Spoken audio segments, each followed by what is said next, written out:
Assalamu alaikum wa rahmatullahi wa barakatuh. Alhamdulillahi wahdah, wassalatu wassalamu ala man la nabiyya ba'dah. Sallallahu alayhi wa ala alihi wa ashabihi wa baraka wa sallama tasliman kathiran kathira. أما بعد فأعوذ بالله من الشيطان الرجيم بسم الله الرحمن الرحيم يا أيها الذين آمنوا استعينوا بالصبر والصلاة إن الله مع الصابرين صدق الله العظيم. Ulama Kiram, most respected brothers, our sisters at the madrasa, and those listening over receivers. Last week we were discussing the virtues of Sabr, and I gave you some incidents in the lives of the people who were very pious, very righteous, very God-fearing, very close to Allah Ta'ala, great love for Allah Ta'ala and His Rasul Sallallahu Alaihi Wasallam. But yet they went through very difficult, trying, testing times, and how they observed sabr and patience in those difficulties, and how Allah Tabaraka wa Ta'ala gave them sukoon in their hearts, tranquility, contentment, in spite of all the difficulties and hardships. So because of the trying times that the Ummah is going through at present, different parts of the world we are hearing of nothing but problems, pain, suffering, hardships, torture, suppression, oppression, tyranny, and everything else that you can think of. So there will always be three categories of people. There will be those people who are the kuffar, the mushrikeen, the Yahud, the Nasara, the disbelievers in Allah Tabaraka wa Ta'ala. So when these calamities will come, then some of them are going to be affected too. They are also going to be affected. But for them then there's nothing in this world, nothing in the akhirat. In this world also suffering, and in the akhirat also suffering. In this world they're suffering because they did not believe in that Allah who gave them life, who gave them sight, who gave them hearing and speech, who created this whole universe for them. But they did not believe in that. They rejected. They disobeyed. They disbelieved. They were rebellious, so nothing for them at all, because they had suffering here too, and suffering in the qabr, and suffering in the akhirat. Then there will be those people who, because of that, those sins that they are committing, because of the sins that they have been committing, but they are believers in Allah Tabaraka wa Ta'ala. They are believers in a day of Qiyamah, in the day of judgment, in life after death. They believe in all these things. They believe in Rasulullah Sallallahu Alaihi Wasallam. They believe in the Quran Sharif. But nafs and shaitan overpowers them, and then they go towards sins, vices, evils, haram. So these type of difficulties and calamities and tests and disasters will be a shake-up. It will make them return to Allah Tabaraka wa Ta'ala, make them obedient, make them make more sajdas, more zikr, more tilawat, make them start making the namazes 5 times a day. How many people you will hear, they will say that a certain incident in my life was the cause of my change. And what will be that incident? It will be an incident in which they suffered the most amount of hardship. That will be the incident. Or the greatest amount of sorrow and grief that they suffered. There are so many people, that grief, that sorrow, or that shake-up that they got, that sudden jolt, due to that earthquake, or due to that bomb blast, or due to that accident, or due to that sudden death of some son or some daughter, or somebody that was beloved. Now they will say that that grief and that sorrow and that pain that I had, that was the cause of my turning towards Allah Ta'ala. So it became a means of hidayat for that person. And for others it will be a means of forgiveness of their sins. So Allah Tabaraka wa Ta'ala will use those difficulties as forgiveness of sins, so that when the person leaves this world, he leaves in a clean and pure state. So there's no azab in the akhirat after that. So those difficulties became a means of his forgiveness of sins and his rahmat and the rahmat and the mercy of Allah Ta'ala in the akhirat. and even in this world, once his sins are forgiven. Then there will be the third category, those people who will be affected by these type of bomb blasts and earthquakes and tsunamis, floodwaters, gale force winds. Now when they will come, there will be a third category of people who will be very pious, very God-fearing, Allah-Walas, Waliullahs, very close to Allah Tabaraka wa Ta'ala, great degree of marifat, of yaqeen, of muhabbat. Now they also will go through some suffering in these type of problems. Or in their individual lives they will have different kinds of suffering and pain and problem. Now that is for elevation of their status.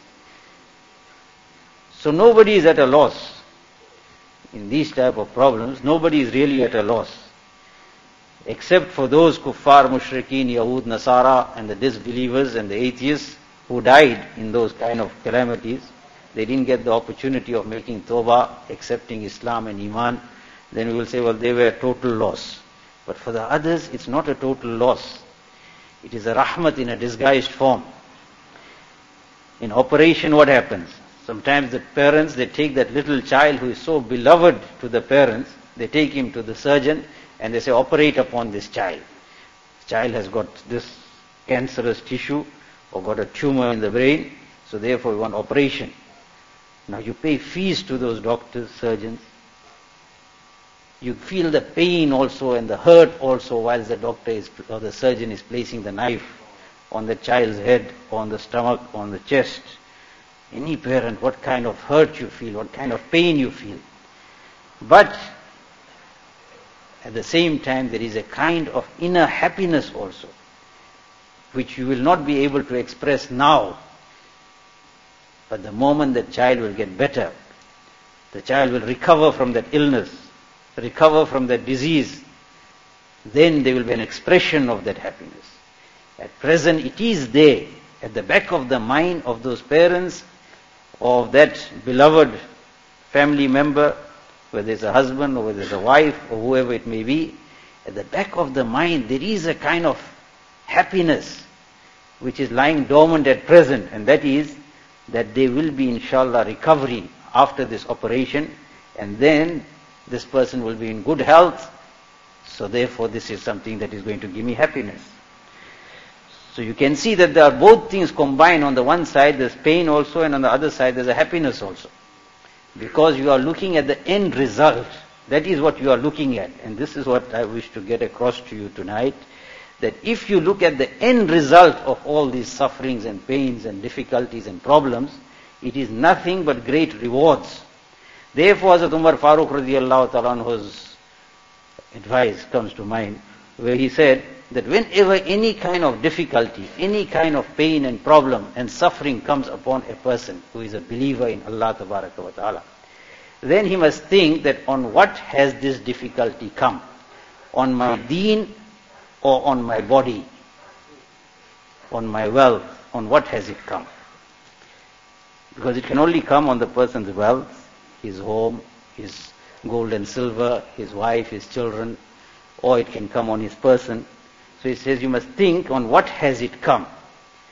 It will either come on the deen of a person or it will come on the property of a person. So if it has come on the property of a person, then that property is going to perish one day or the other. So now that person must think, he must look at the end result again now. That if it has come on the property, it has come on the individual self, it has come on the body, it has come on the wealth, it has come on the children. Now all these things, one day either we are going to leave it and go, or they are going to leave us and go. One of the two. Either we are going to say goodbye, we are going now, everything is yours now. The person all his life he made hi, mera mal, mera mal, mera mal. But now that wealth is going to go to the wife, to the children, or some family members are going to take it. Now what was the purpose and what was the benefit of accumulating it through haram and leaving it behind, spoil our akhirat and leave happiness for the people to use in the haram places? So that person was foolish. Nevertheless, so now that person made high and accumulated, but now he left the world. So he left everything behind. He didn't take anything with him. So any of those things, if you have to look at the body of the person, the qabr is going to, the worms of the qabr and of the grave, they are going to destroy the person's body. There was one person, he was very big in size, but very jolly, jovial, happy-go-lucky. So they used to tell him this. So he used to say himself, he says, you'll laugh at my big body, but when I'm going to go in the qabr, then the worms will be really happy. They will give me du'as. They will give dua to me. That at least you brought sufficient amount of feasting for us. We'll eat for a long, long time. And he said, you thin people, if you're going to go in the grave, the worms also won't be happy. So the body of the person is going to be destroyed by the worms. The wealth we're going to leave behind. So he said, look, firstly, on what has that calamity come? If it has come on wealth, then just think that this was going to go one day or the other. Therefore, you should not be so sad and so grieved as if Qiyamah has already come. But if it has come on your deen, then you must be very worried. If that calamity has come on a person's deen, that means the person has been affected in his deen. His heart has become diseased, spiritual disease. So now that is something to be really concerned about, because it's going to cause him a problem in the qabr, in the akhirat, and even in this world, because Allah Ta'ala is displeased with him. So if it has come on the person's deen, then he must be very, very worried. But if it has come on anything else, then make sabr. Somebody asked that if a person's car gets stolen, now the person phones the police, he phones those people who deal with the tracker system, then he takes his own car and he runs around looking for that car, and then he phones other people that keep a watch for this car of mine. So now is that not against sabr? The person should have made sabr, the car went, go and sleep. Why worry about it? So he said that is not against sabr. Sabr doesn't mean that now you mustn't search for the car, you mustn't inform the police, you mustn't do anything to find the car. All that is natural concern, and the person is allowed to express that concern, and he must search for the car too. It's a world of means, so he must search for it. But deep down in the heart there must be raza bil qada. That is the important thing. There must be raza bil qada, meaning the decision that Allah Tabaraka wa Ta'ala has made. There must be no complaint about Allah Ta'ala. I just bought a new car and see what happened. Na'uzu billah, the person starts complaining of Allah Tabaraka wa Ta'ala, then that is what causes damage to the person's iman. But if he makes use of the asbab and the means to go and search for that car, there's nothing wrong with that. That is not khilaf, that is not against sabr. The person is very sick and is going to get medication, then that is not against sabr. Sabr will mean that the person must be patient inside, because the sifat of the heart. The sabr is a sifat of the heart. Just like tawazu, humility is a sifat and an attribute of the heart. It's not just if you bow down and walk, then you are very, very mutawazi, full of humility. And yet if that person is told one word, then see his humility. I think I mentioned that incident that Hazrat Dr. Abdul Sabre, Rahmatullah alaih. He went to a masjid, and there he saw one young person. The way that person was making dua and crying before Allah Ta'ala, and such humility he had, that Hazrat Maulana Dr. Abdul Sabre, Rahmatullah alaih, says, I became real ashik of this person's ibadat, and looking at him, what amount of humility he has got. So then one blind person was walking there, accidentally his stick touched him, or there was another elderly person that was walking and accidentally he knocked into him. So he says, immediately this young person who was just now making dua and crying, he looked at him and said, you blind, you this, you that, and the way he took off with that old person, I said, La hawla wa la quwwata illa billah. Just now I thought that this person had a lot of tawazu in him. Now is this tawazu? Is this the humility? So sifat of the heart, sabr is a sifat of the heart. That inside there is rada bil qaza, contentment, satisfaction, happy and pleased that my Allah, whatever He has decided, it is the best for me. That is the best. once again that poetry, which I think by now most of you must have by-hearted also. But if it comes on the spur of the moment, because I haven't planned, then I believe that it is appropriate at that moment in time.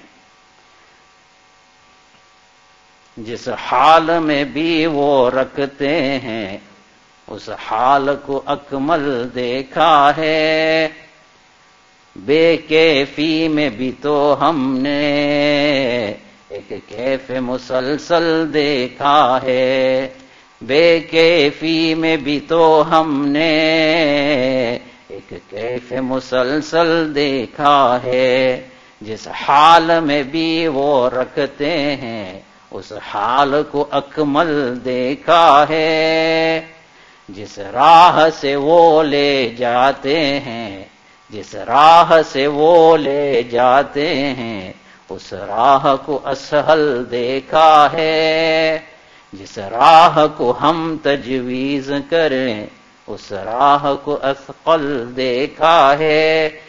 He said, in whichever kayfiyat may Allah Ta'ala keeps me, I found sukoon in there, I found happiness in it, I found contentment in it, satisfaction in it, enjoyment in it.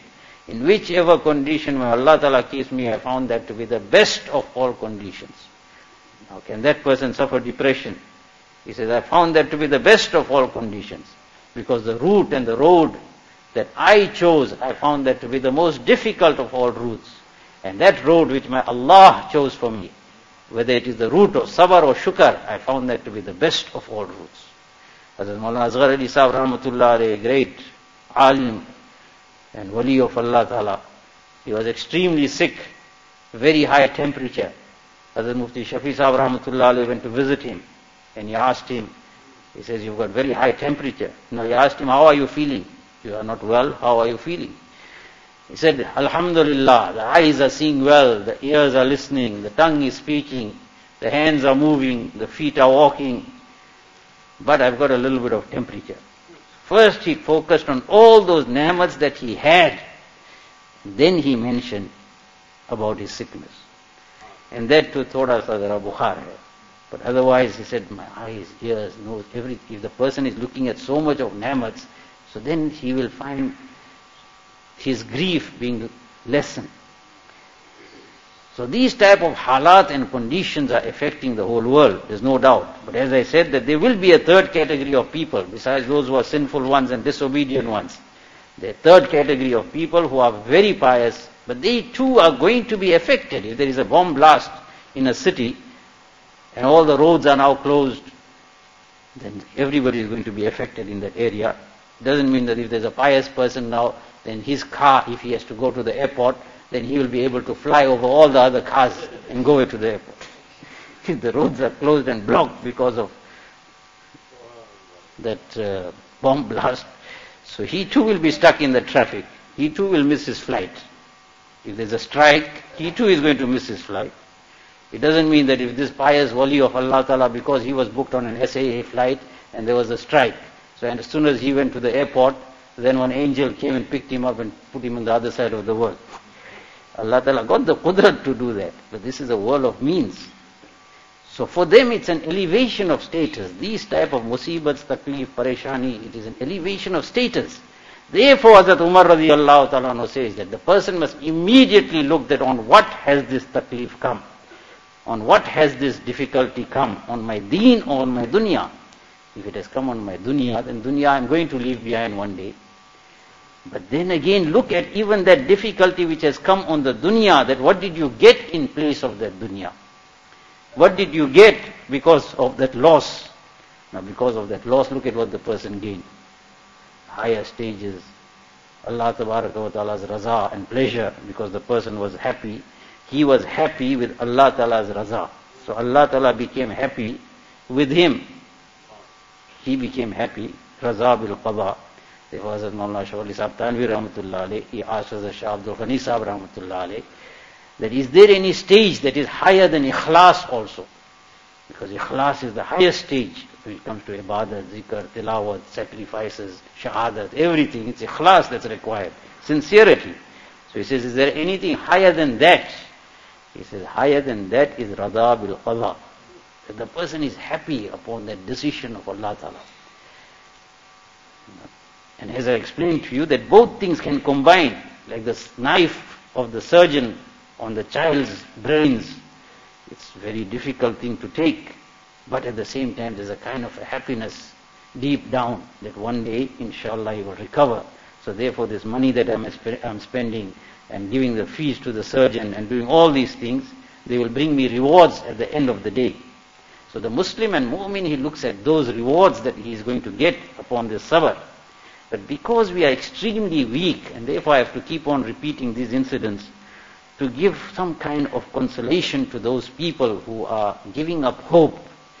The Hazrat Maulana Haji Imdadullah Rahmatullah alaih, he was giving a bayan, a talk, that every musibat, every difficulty, every pain and problem, it is a ni'mat of Allah Ta'ala. And whilst he was talking about every difficulty being a ni'mat of Allah Ta'ala, one person comes with severe injury in his hand and severe pain. And he says, Hazrat, make dua, I've got terrible pain in my hand. So now what must he do? Just now he's talking about ni'mat. So if one ullu like us was sitting there, or some anadi, then we would have said, Acha hai, ni'mat hai, jao. Kya dua karate ho iske liye? What you asking me to make dua? I was just telling you now it's a ni'mat, so go and make sabr. But they were arif billah. They understood Allah tabaraka wa ta'ala. His ma'rifat they had. So now at that moment, what else can you say? So he said, indeed, even this pain is a rahmat. This pain is a ni'mat of Allah Ta'ala, because it's getting you forgiveness of sins. And if you are forgiven, then you're getting elevation of status in darajat, higher stages in Jannat. But he said, oh Allah, this servant of yours, he is extremely weak, and he cannot take this ni'mat of pain. It is a ni'mat, it is a blessing, but he cannot take this ni'mat of pain. So therefore change it to the ni'mat of good health. Now look at that, he combined the two. Change it to the ni'mat of good health. One doctor was opening a surgery, and he said, Maulana, I will make dua in my surgery. So I said, what dua must I make? That everybody must get sick. So I went to his surgery, he said, I must make dua. I said, now what dua must I make? Everybody must get sick. Now he got baffled too, now what must he say? So I told him, don't get excited, right? So I said, Ya Allah, people are going to fall sick. Whether we like it or not, people are going to fall sick. So they're going to go somewhere or the other. So make them come towards this doctor's surgery and practice, and put shifa into the medication that this doctor dispenses.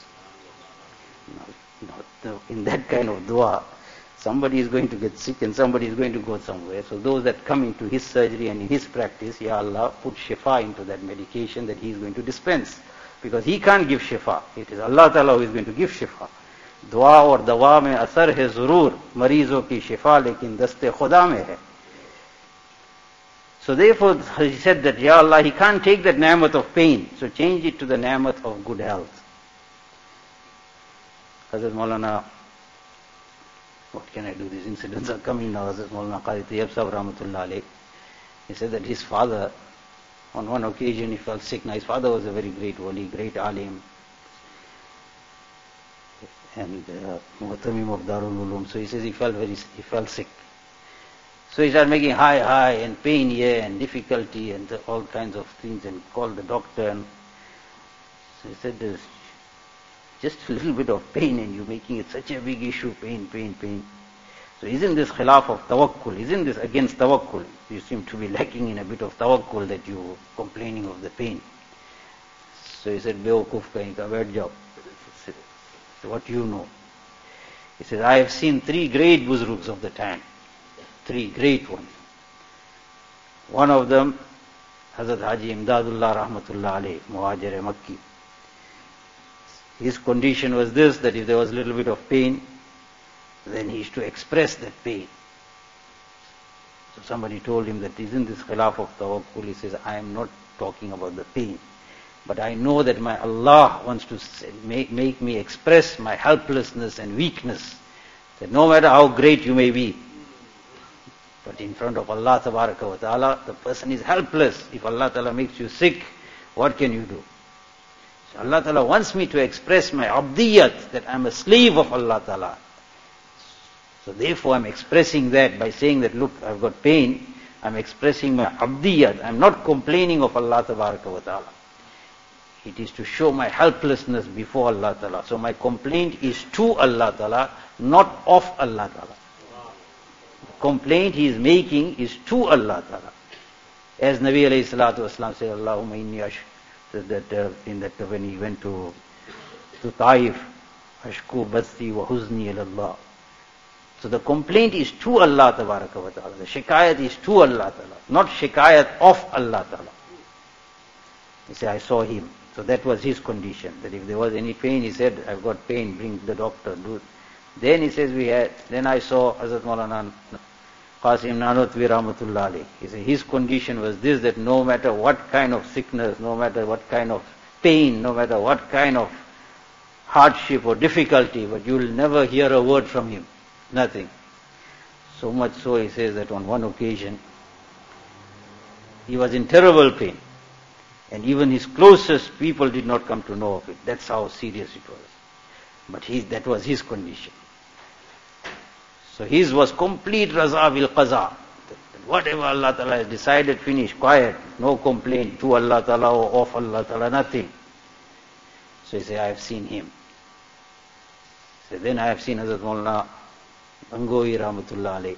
His condition was this, that sometimes he'll make high, paining, bring the doctor, and how much of medication I must take, and what must I do, and what diet I must go on. He's asking so much of questions, people think, what's wrong with him? Got no tawakkul. And sometimes he's absolutely quiet, as if nothing has happened. So when they asked him, he said, well, this body is a machine that Allah Tabaraka wa Ta'ala has given to us, and it's an amanat. And it is our duty to look after this body. Allah Ta'ala will question us with regards to our bodies. And it is a sunnat of Nabi alayhi salatu wasalam to take medication. So therefore I am taking medication because it is the sunnat of Nabi alayhi salatu wasalam. Otherwise in my heart, he says, I've got that yaqeen, that it is from Allah Ta'ala and I'm razi with it. So you can see three people behaved in three different ways, but all of them were practicing on Sharia. All of them had love for Allah Ta'ala. All of them had submitted themselves to the will and the desire of Allah Ta'ala. So they will enjoy sukoon in their hearts, irrespective of what the conditions are. Therefore, Hazrat Ali radiallahu ta'ala anhu, he said the same thing what Nabi alayhi salatu wasalam mentioned with regard to salat. Nabi Pak sallallahu alayhi wasallam, he said that the position of salat in deen is like the position of the head in the human body. That the person who's got no salat in his life, it is as if the person has got no body in his head. If he doesn't make his namaz 5 times a day, then it's like the person who's already dead. So then what must we complain when 70% of the ummah doesn't make 5 times namaz? So have we got life? We've got no life in our deen, then what are we talking about? So he says that the position of salat in deen is like that of the head in the human body. That's what Nabi alayhi salatu wasalam said. Hazrat Ali radiallahu ta'ala said the position of sabr in iman is like the position of the head in the human body. Sabr in iman is like the position of the head in the human body. The person who is a mu'min, if he doesn't have sabr, so then he is distanced from Allah Tabaraka wa Ta'ala, because tests and trials will come. If the person is born, he has come to this world, there will be tests and trials, whether he likes it or not. And look at the kind of tests that came upon the people who were very, very pious and righteous. Take all the Nabis of Allah Tabaraka wa Ta'ala. The kind of tests that they went through, we can't even imagine. What kind of tests? And the greatest of all, Rasul Pak sallallahu alayhi wa sallam.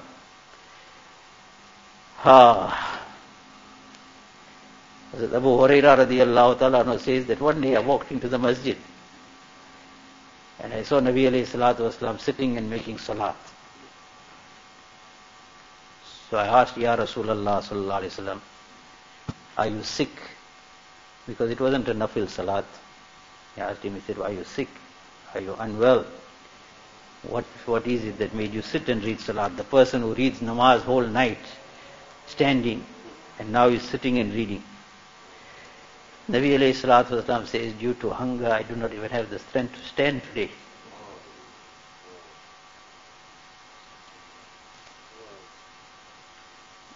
So those people who complain about starvation and hunger, look at this incident in the life of Nabi alayhi salatu wasalam. In the battle of Khandaq, the Sahabi comes to Nabi alayhi salatu wasalam and he says, Ya Rasulullah sallallahu alayhi wasallam, due to hunger, I have got a stone tied on my stomach. Due to hunger, because it was extremely cold, poverty, and the whole alliance or the coalition forces had all come and surrounded Medina Sharif, and everything was so dangerous and so risky. Every person was concerned. Now at that time they had to go and dig the trench and guard. There was no festivity and enjoyment and merriment. So at that time, due to hunger, he says, I've got one stone on my stomach. Nabi alayhi salatu wasalam raises his kurta and he shows it to him. He said, I, due to hunger, have got two on my stomach. Now you think Allah tabaraka wa ta'ala couldn't have sent Hazrat Jibreel alayhi salatu wasalam with food from the heavens for his great Nabi? He could have sent it. If it, with the du'as of Nabi alayhi salatu wasalam, so many people got food and so many people got water and so many people got so many things. You think with that one dua he wouldn't have sent it. But again, for people like us who are going to come 1400 years later, Nabi alayhi salatu wasalam is going through all those hardships and difficulties, so that when people in his ummah are going to be arrested because of no fault of their own, except that they are believers in Allah Ta'ala and His Rasul Sallallahu Alaihi Wasallam, and they will be made to go through starvation and hunger, and they will be tortured and they will be persecuted. Now again I am repeating that one is where the person is willfully doing those things which causes him to be imprisoned. He is bringing about that difficulty upon himself. We are not talking about those kind of people who are stealing, who are committing all kinds of crimes, but we are talking about those people who are being arrested on suspicion that they could be from the Al-Qaeda. There's one institution here in Zambia, they closed that institution down because there was a report that there's Al-Qaeda there. And that Maulana who was doing so much of work amongst the indigenous people, and he had built a nice masjid, madrasa, and all the students there to the reading of the Quran Sharif and all was so fantastic. I heard them myself in my last trip. But this time I went there, everything is closed. So he was arrested also, and they got released recently. So he's saying when they came there, now at that time the students were reading their sabr, they making the Quran Sharif door. Now our children were doing hifz of the Quran Sharif, they shake like this and they read. So he asked what these people are doing now. He said they're reading Qaeda. He said, oh, you see, we told you there's Qaeda here. They were reading their Qaeda. So he said, we told you there's Al-Qaeda here. He said, but this Al-Qaeda is this kitab here, where is not? He said, no, that's why they're training themselves from now. So those people who are arrested like that, they will have some kind of consolation that if I was arrested, at least I got some food, something to drink, something to survive. My Nabi, the closest to Allah Tabaraka wa Ta'ala, La yumkinu sana kama kana haqquhu, Badas Khuda wuzruktu qissa mukhtasar. 3 years he was boycotted. 3 years. And chewing the leaves of the trees, even their mouths were filled with sauce. 3 solid years. So consolation, so that his ummah may get consolation. So you will get so many incidents in the lives of the companions of the Prophet ﷺ. There are so many that if we read that, then we will understand that these type of difficulties, tests and trials, they will come. We mustn't ask for it because we are extremely weak. But there is no other route out except to turn towards Allah Tabaraka wa Ta'ala, even in those difficulties. The person who will say, now I am sick and tired and I can't worship Allah Ta'ala anymore because he doesn't seem to be listening to me, so then he's going to head for disaster. Because where else is he going to go? Hey, isi tarah se mumkin teri raah se guzarna, kabhi dil pe sabr karna, kabhi dil se shukr karna. This is the only way that we can go through. Sometime it is sabr, sometime it is shukr. Nabi alayhi salatu wasalam, his companions, they actually went through all those things so that we may take lessons from there and have some kind of sukoon in our lives. I will conclude tonight in this one incident in the life of Hazrat Sheikh Abdul Qadir Jilani Rahmatullah. Now he went to Baghdad to go and study. And now we must not look at his latter life. In his latter life he wore clothes which were so expensive that even the king of the time cannot purchase that kind of material. And then when there was some kind of patch that was required because of some damage to the cloth, he just took an ordinary sack kind of cloth and patched it up there. That means that cloth had no effect on their hearts. The expensive garment and material did not affect their hearts. There was no question of hearts being affected. When we wear expensive garment, or we travel in a big car, or we fly in first class, then we must check our hearts. If there's any kind of pride that is coming, then we must make an operation first of that pride. Otherwise it will destroy that person. But if sitting in that huge, big Mercedes Benz or Rolls Royce and sitting in a truck, it makes no difference to the person. He doesn't feel that his shan and his izzat is being affected. Then for him it is permissible to sit in the Rolls Royce. For the sake of comfort, for the sake of whatever it may be, if he has got something, then it's permissible. But that person who sits in a little better car than the other and straight away looks down upon the others who've got a little bit of dents in their cars, so then first he must remove the dents from his heart. If the dents of another person's car is affecting him and it is causing pride to come into his heart, so then he must first remove those dents in his heart. There are terrible dents there in his spiritual body. So remove those dents with zikrullah, with istighfar, with sohbat of the salihin. Then after that, then he can make use of all those things, there's no problem. So he says that so this was in his early life. He says to go to the shores of the bank of the river. Now people come there like how we have people picnicking and things like that. So those days people used to take the vegetable which was gone a little stale, they used to go and throw it there. So he said, I used to go there and pick up that, like cabbage and whatever was thrown there. So he used to pick that up and boil it and eat it. That was his condition. He said, one day I went, there was not even that available. But in their heart was one thing, that my Allah is aware of my condition and I am not going to beg. Although it was permissible for them to even beg at that time, but their tawakkul in Allah Ta'ala. So he says, I couldn't even find that. One day went, 2 days went, 3 days, 4 days. He says, then I went to then the hunger had really got him. And he says, now I was certain that the only thing that will come now upon me is death. I imagine. And he was a born wali. But he says, I now expected that death is going to come because hunger, starvation, nothing to eat for many days. So he went to the masjid and he was sitting in the sahan. He said, a person came. Now Allah Ta'ala makes the intizams. He said, a person came with a tray of food. And he sat down in one corner and he started munching away and eating away. He's not calling him also, come and join me. Now look at the test now.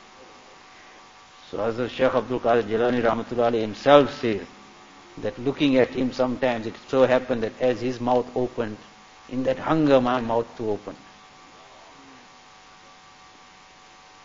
Then he says, I looked at my heart and I said, I addressed myself and said, why should you cast your glance at the food of that person?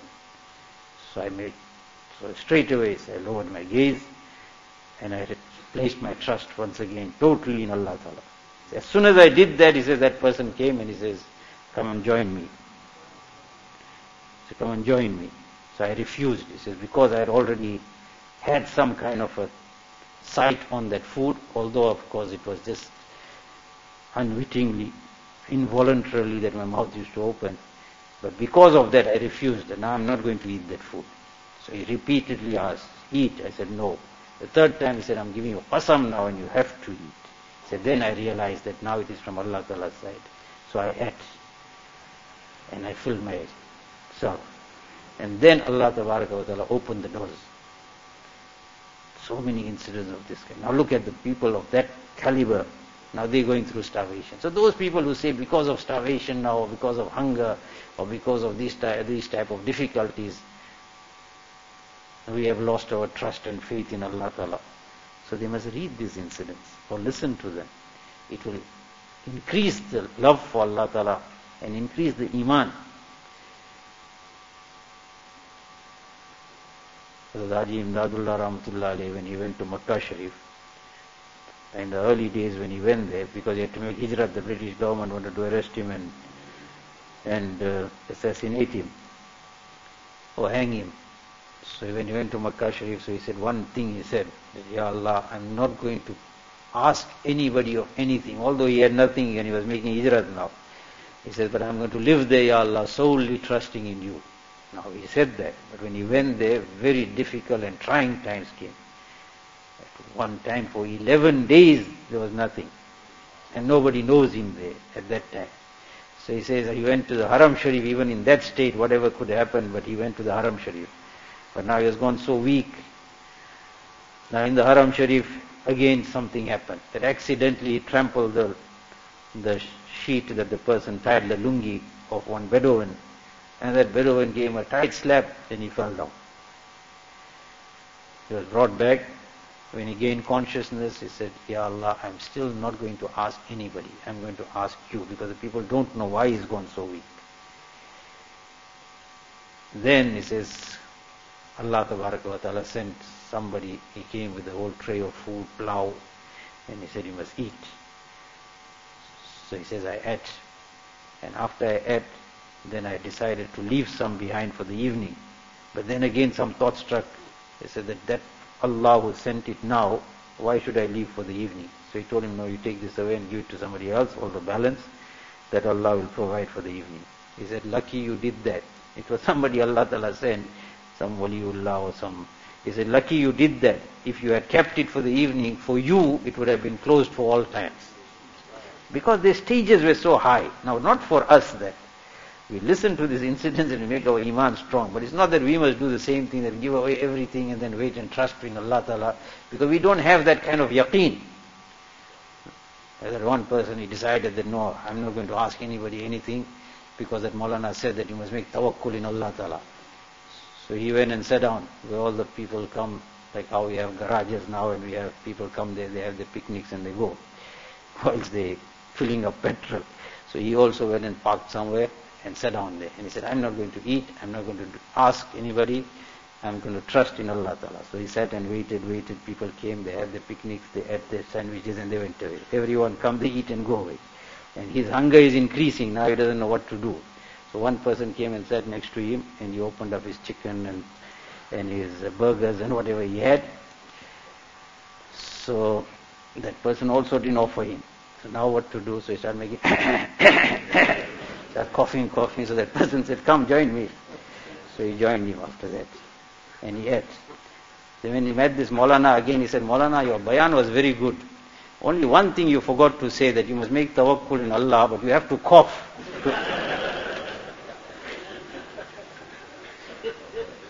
Zara kuch khansna padta hai, warna nahi. You have to have a little bit of cough to make that person. So that kind of tawakkul we are not talking about. Allah Ta'ala give us all the tawfiq. Allah Ta'ala must give us such yaqeen of His, such yaqeen. That's why I always say in my dua, oh Allah, give us such a bond with you, that nafs and shaitan cannot distance us from you. Because all the weakness of iman and everything else comes when nafs and shaitan becomes ghalib over the person. But if the person is attached, he's got full yaqeen, full trust, full tawakkul, and solid iman on Allah Ta'ala, then no matter what conditions befall him, he will never be shaken. But we must not trust in our strength. We must ask Allah Ta'ala for protection. And never ask for any kind of sickness, difficulty, hardship and problems. Because we are not of that caliber. We must always ask for afiyat, for salamati. Ask Nabi Allah Ta'ala for afiyat. Allahumma inni as'aluka al-afwa wal-afiyah fi dunya wal-akhirah. Ask in both worlds, this dunya and akhirah. Then if something comes, then exercise patience.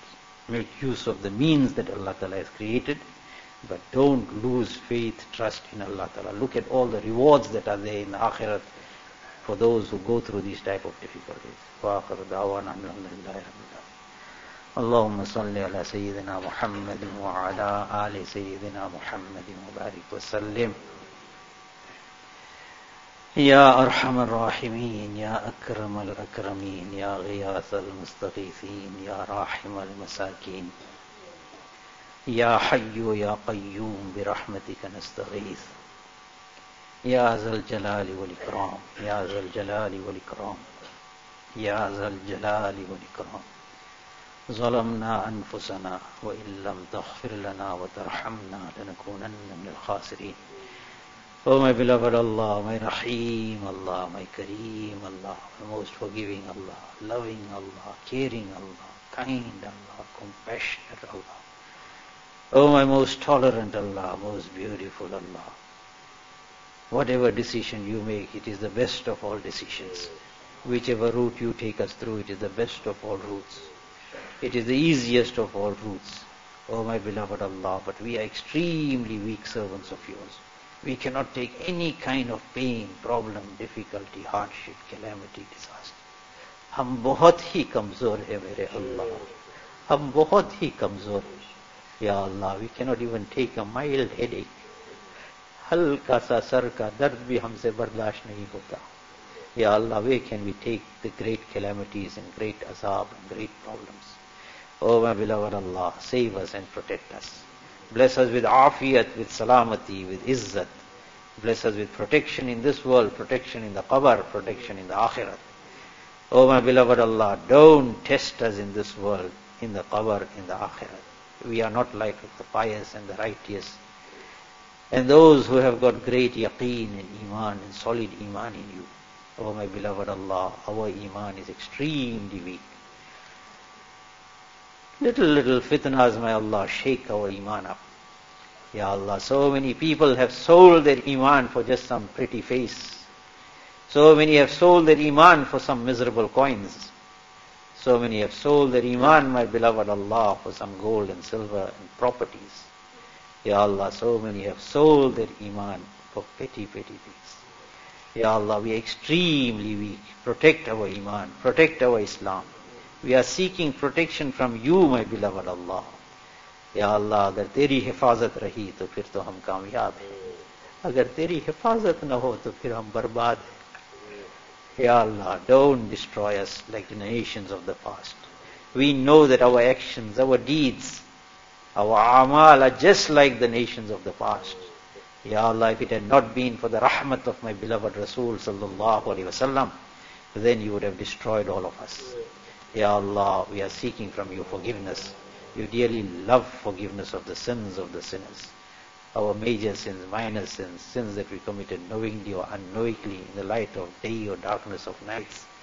Ya Allah, sins of our eyes, of our tongues, of our hands and feet, heart and mind, forgive each and every one. Forgive our parents, wives and children, brothers and sisters, family members and the entire ummah of Nabi alayhi salatu wasalam. Bless us with the best of this world and the best of akhirah. Bless us with the best of dunya and the best of akhirah. Don't deprive us of the goodness of this world and the goodness of akhirah. Those who are sick and ailing, give them shifa. Those who are in financial difficulties, bless them with halal rizq in abundance and remove the pain, the problem and financial difficulties. Those who are in depression, give them joy and happiness. Those who have no children, bless them with pious children. Make us all obedient to you and your beloved Nabi sallallahu alaihi wasallam. When the time of our death comes, my beloved Allah, don't let the angel of death find us in any kind of haram action. Don't let the angel of death visit us in a disco, cinema, theater, gambling den, filthy movie, porn site on the internet, filthy magazine, bottle of wine, drugs. Oh my Allah, whenever the desire comes to sin in our hearts, at the same time that death become apparent before us. Ya Allah, put death before our sight and protect us from any kind of haram. Take us to Medina Tayyibah. Take us to Medina Tayyibah. My Allah, my beloved Allah, at the time of our death, take us to Medina Tayyibah. At the Roza Mubarak of my beloved Rasul sallallahu alaihi wasallam. with as-salatu was-salamu alayka ya Rasulallah on our lips, let our souls depart. Let our janazas be in Masjid Nabawi sallallahu alayhi wa sallam. Ya Allah, bless us with a small piece of ground in Jannatul Baqi. But if it's not muqaddar there, wherever it may be, let it be in a state that you are pleased with us. Accept all the works of deen that are taking place. Nabi alayhi salatu wasalam, all his life he made du'as for us. Ya Allah, bless us, our parents, wives and children, and the entire ummah with all the goodness that he asked for us. And protect us and the entire ummah from all the fitnas, corruption and mischief that he asked for protection, especially that of Dajjal. ربنا تقبل منا إنك أنت السميع العليم وتب علينا إنك أنت التواب الرحيم وصلى الله تعالى على خير خلقه سيدنا ونبينا وشفيعنا ومولانا محمد وآله وأصحابه أجمعين برحمتك يا أرحم الراحمين.